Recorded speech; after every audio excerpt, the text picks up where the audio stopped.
is. I don't know about that. I tried to put my iPad to go and it won't go. Man, I look at these quilts, some of these quilts, and I'm like, did I make that? Did I make that? Yes, I did make that. This is called Japanese basket. And I like it. I really do. I like it. I didn't know I made this. I got so many of them I don't remember half of them. Alright, so we want to see what we can do. Now this, I can't use. I looked, I couldn't find one that I could use this part on.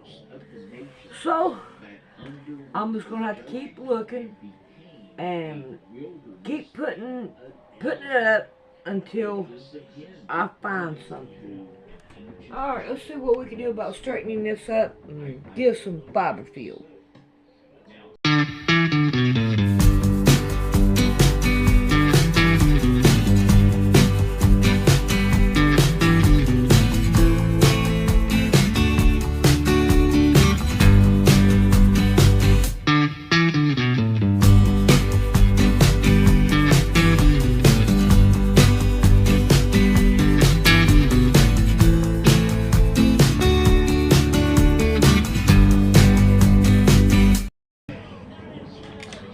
I've got this big round thing here, and I'm hoping that, oh yeah, I can pull it out and lay it down here. I don't know if I can use half of it or not, or how this is going to work. Okay. I think it's a square, ain't it? Let's see what we got here. Named after Admiral George. And this mountain got its name from another rear admiral called David. Oh, come on. It's pretty well much square. Alright. So, see what we can do. This mountain has something that is an amazing feature. We're going to start down here. And here's another. This is a coincidence. There's a 6,600 foot. Even though we need more than what we got, we are going to start it right here, like that, and then level it out as we go. Rocket, we're gonna rock it together, because I'm definitely gonna want your input in this, because all of this stuff is accumulation of stuff that we've learned over the years and books that we've read, things that we've gathered, and so this is that, you know, this is what we're looking at, and something special happened recently that really just made us take another look at what we're looking at tonight. So we're gonna start by reading a scripture here. If I can get my PowerPoint pulled up here. In Revelation 13, 1 and 2, and you guys have heard this in our intro, it says, "And I stood upon the sand of the sea, and saw a beast rise up out of the sea, having 7 heads and 10 horns, and upon his horns 10 crowns, and upon his heads the name of blasphemy. And the beast which I saw like unto a leopard, and his feet were as the feet of a bear, and his mouth as the mouth of a lion. And the dragon gave him his power, and his seat, and great authority." And so, alrighty, now here we go with the other side. We need to open it up.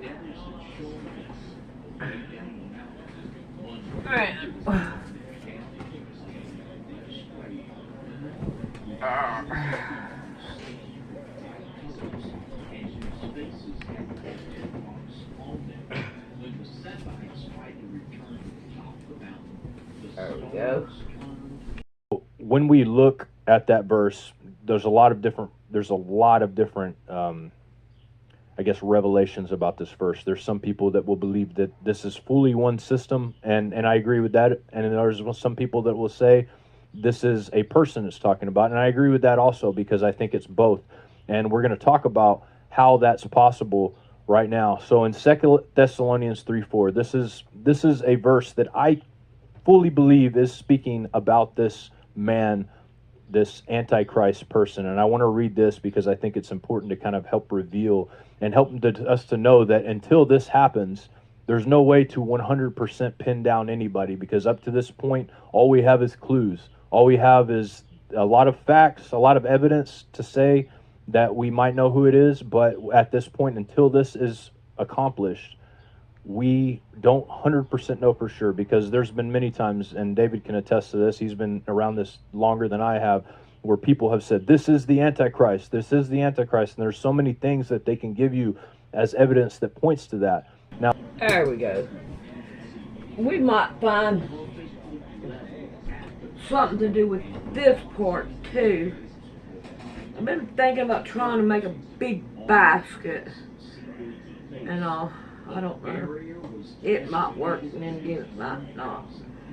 Alright, let me go put this up. Alright, I've been trying to figure out how I want to sandwich it together. And I think what I'm going to do is start with in here in the middle. And I'm going to sew this and sew this up to the pink. And then into here, I think what I'm going to do is go across this right here and around this way, but not go through this. And go down in here and down it right here. And then come out here and sew out here, the pink. And see what happens. And then out here on the side, sew this down. And these down. I think that's the way I'm going to do it. And it may not be enough. I don't know. So it here and here. And then come right out here. I believe that might be enough. Alright, now we got to figure out the batting. The backing of it. And of course, this is what I've got. I'm going to go ahead and, since it's out, I'm going to go ahead and use it. I'm not going to make any more clothes out of it. So, we're going to play with it. A lot of those, you know, I guess people that they've accused in the past of being the Antichrist did fit the bill in a lot of ways. But you're going to find out tonight there's one person that fits the bill in way more ways than just a lot. He fits them in almost every single one except for a couple, and this is one of the couple that he has not fulfilled yet.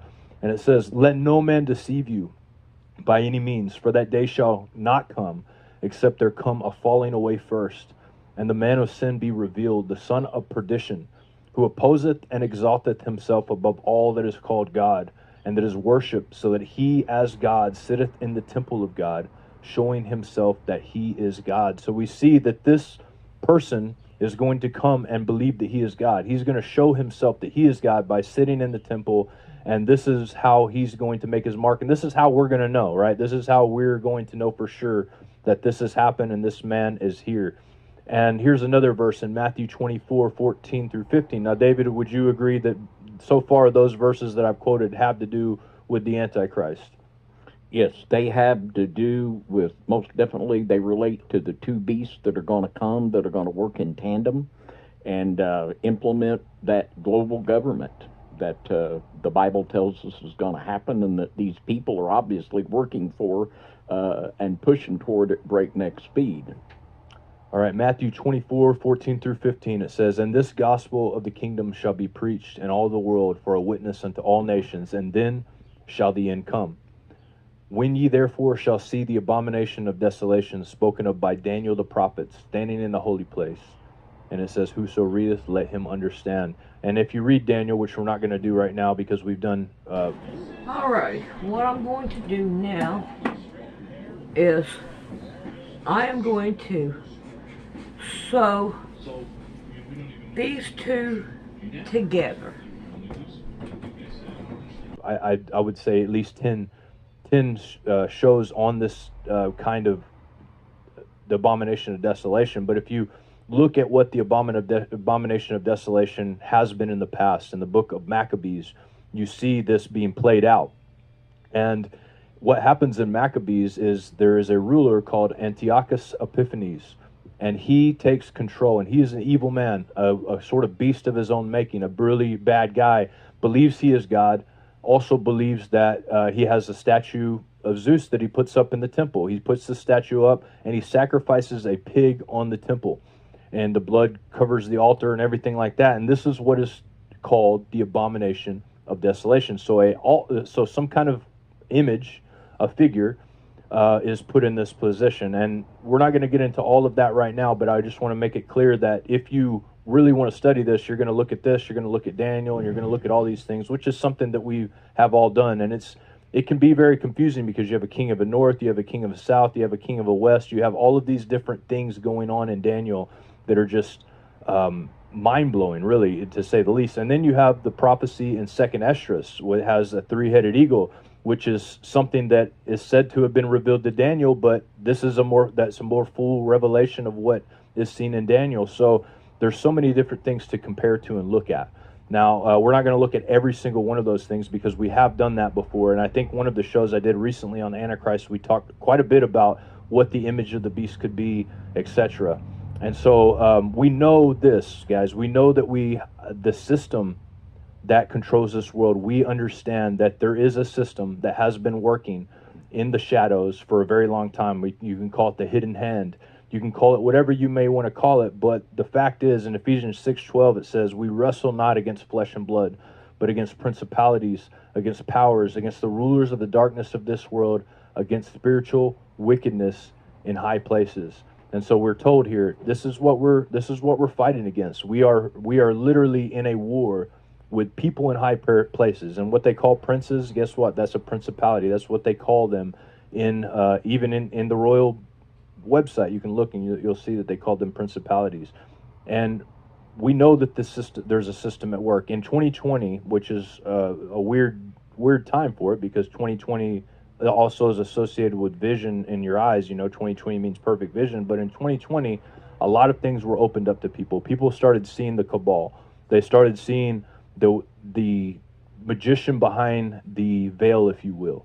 They started seeing the evil that has magnified from our leaders, from the people of this world, and they saw that the whole world was together on something that was very, I would say, to me, it felt very dominating and scary in a way, because it was something that they were trying to push on every single person in the world, and somehow the leaders of the world were able to come together in order to get this job done. And so with that being said, right now we have different orders that we have pinpointed that are definitely in control. One of these orders is the structure of Freemasonry. Now, you have two different ways you can go in Freemasonry. You can go down the Scottish Rite, or you can go in the Yorkish Rite in Freemasonry.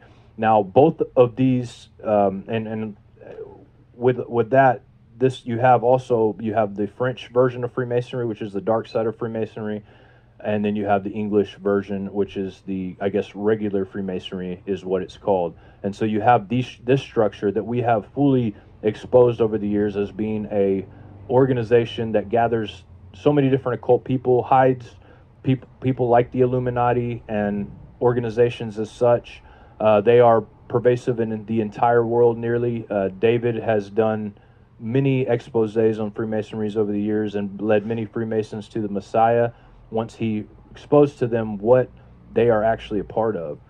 We have the Illuminati. This is an organization that's even higher than the Freemasons, but they hide within the Freemasonry. We have it started by Adam Weishaupt. We have people like this, Sabbatai Zetti, which David did a show called, I believe we called it the, what was it? What you called Kabbalah Wizards. Kabbalah Wizards. The Flight of the Kabbalah Wizards. Which had an integral part in the Illuminati, and also a lot of, unfortunately, a lot of Kabbalism and Judaism to this day. Then you have this, which I don't know who made this, but it's a really pretty good representation to see that there are so many webs of things out there that are all interconnected, and all of them have a place of power in the society, and it really is hard to pinpoint which one of these is in charge. And so this is the thing with the system idea of the system being the beast. We can see that. We see the system of the beast. It is everywhere. It's pervasive over all of humanity almost.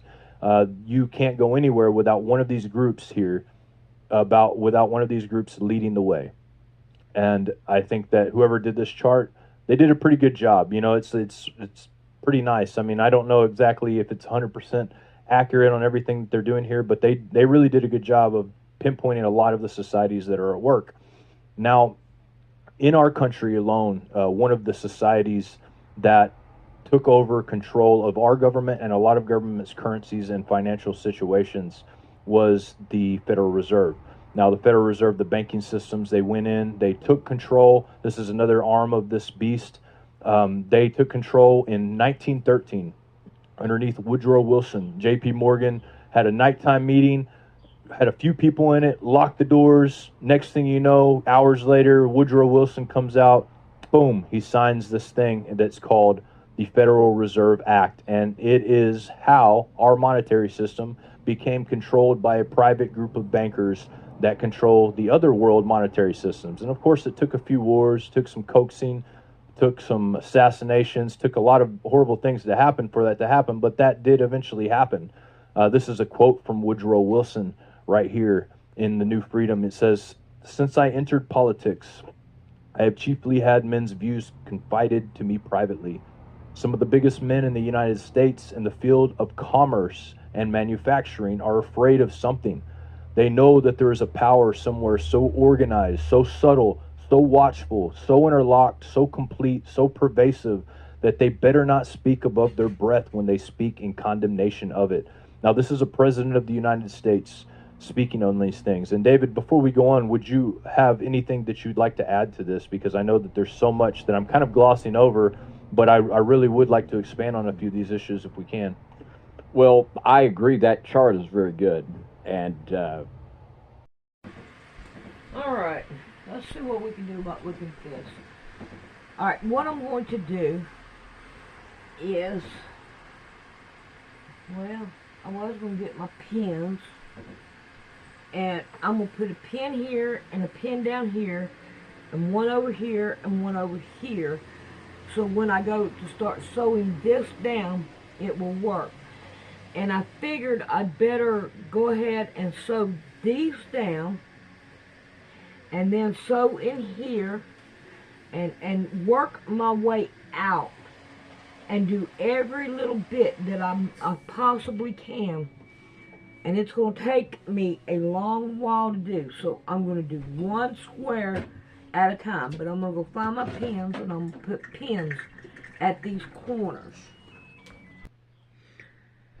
Alrighty, I'm going to go down the longest one first, and then I'm going to do the shortest ones, and then I'm going to start in the middle of them.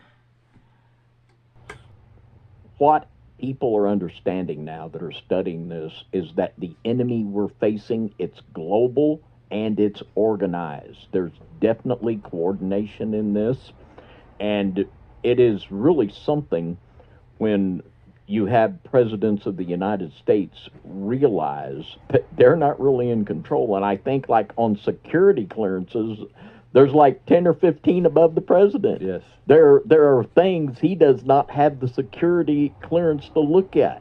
Yeah. You know, it's crazy. It literally is the deep state, as some would call it. Call it what you will, it's there. And we see this phenomenon of people that are not elected to office that are really controlling the people that are. Yeah, that's exactly. And from this quote here that I'm getting ready to present here in this book is from the Conspirators' Hierarchy, the story of the Committee of 300. Now, the Committee of 300, most scholars and most people would agree, including the people up top, is one of the top groups. This group pretty much controls most of these other groups. Now, there are groups, believe it or not, that have members of higher order that are actually in both clubs, right? You have the Order of the Garter, for instance, in the kingships that is actually even higher than these. But so let me read this. It says, how the Committee of 300 arranges elections, the term fair and free elections has no meaning in the U.S.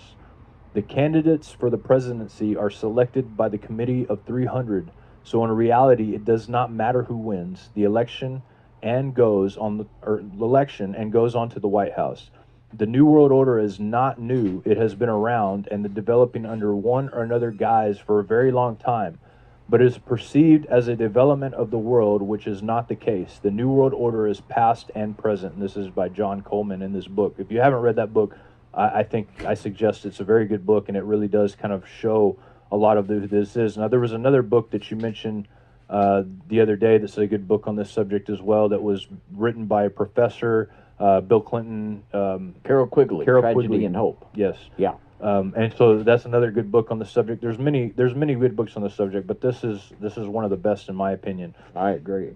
And so now to All right, before I go on to this one down here, I'm going to go ahead and I'm going to do this block right here. And I think I'm going to try my best to do every one, but this one I'm going to go all the way down with it. And I think I would like it better if I did it this way and did each block individual. So I'm going to do one and show you how I'm going to do it. day, and this is just kind of getting into what we see after 2020, what was presented in front of us. Where is the forum for all of these talks? And that we have the World Economic Forum. Now, the World Economic Forum, I actually thought this, I said this on the air and I was wrong. I thought that King Charles was actually the founder of this, but it wasn't. It was Klaus Schwab. Now, King Charles does have a big role in this, and we'll get to that here in a little bit, but the World Economic Forum was started as a forum that was for people, the leaders of the world, men of industry, could come together and formulate a plan, and then they could foment that plan. They have leaders that are strategically placed all over the world. They have leaders of industry that are strategically placed, actually even in media, etc. And they seem like a very strong entity, which they are.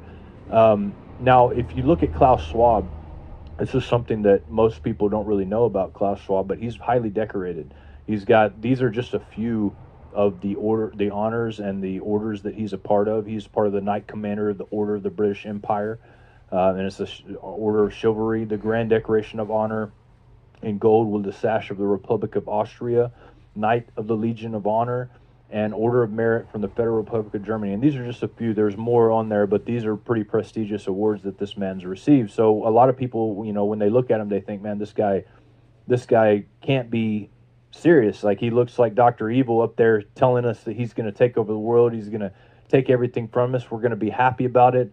But the weird thing about all of this stuff is that the fact that they're out here presenting that to us right now tells me a few things. It tells me, one, that it's probably too late to do anything about it on a macro scale.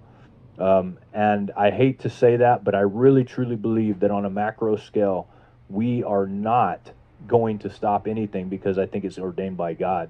But there's a lot that can be done on a minor scale, on a micro scale in our own lives, and we'll definitely talk about that too. David, do you have anything to add before we move on here? Yeah, it is most definitely. If we do a YouTube video here, the devil isn't going to fold his tent, leave town.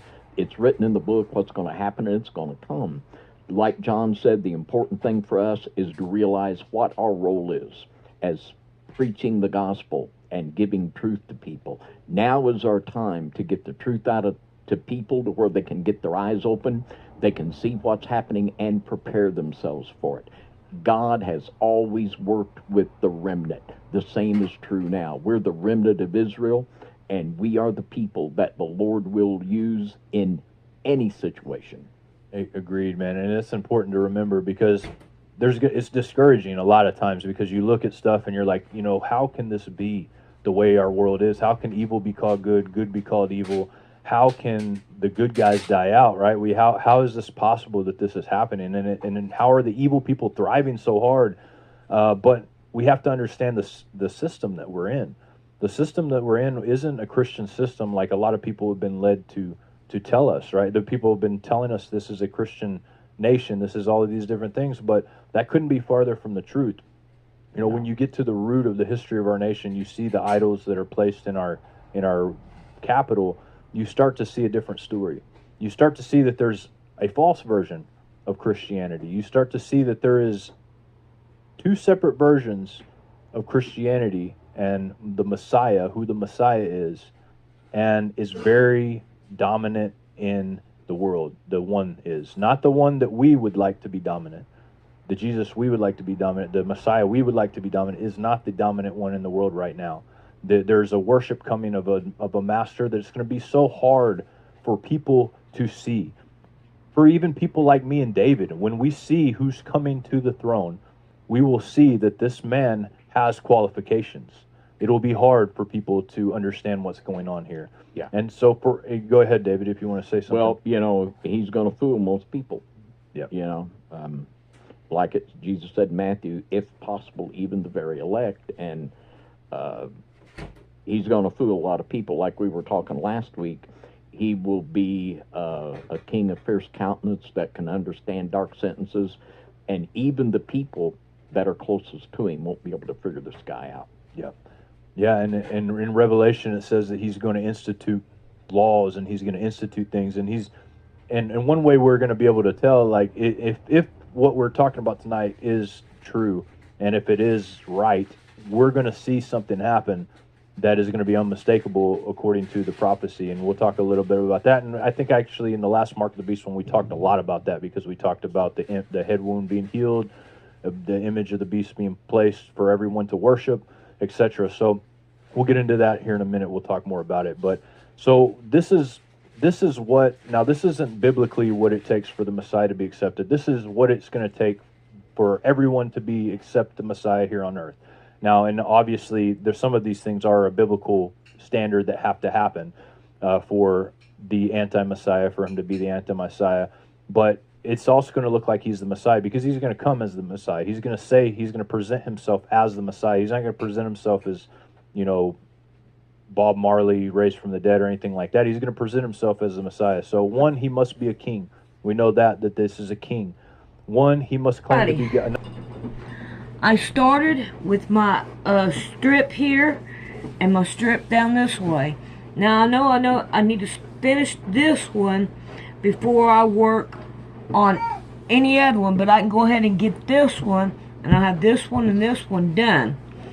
But I started in the middle. Always start in the middle of anything that you do and work your way out.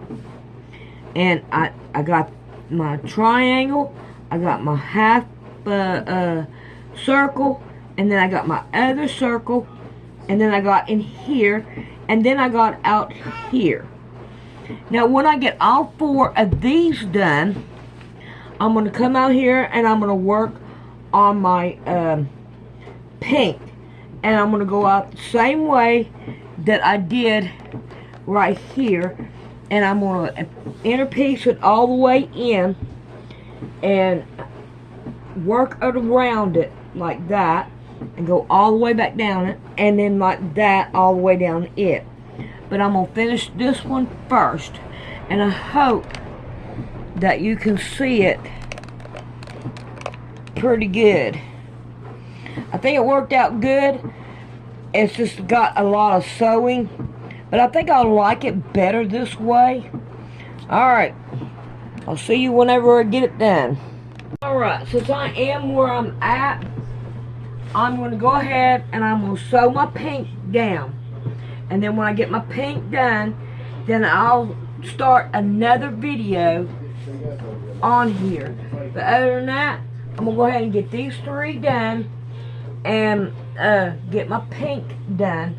So give me a couple of days, because I'm not going to rush right into it. I'm going to do like I've been doing and all. But I'm going to go ahead and get this right here finished and my paint, and then we'll be back, and then we'll do one of these right here on the corner and show you how I'm going to do it. Well, I didn't know this. They changed where my PayPal is. So here we go. We want to go right here.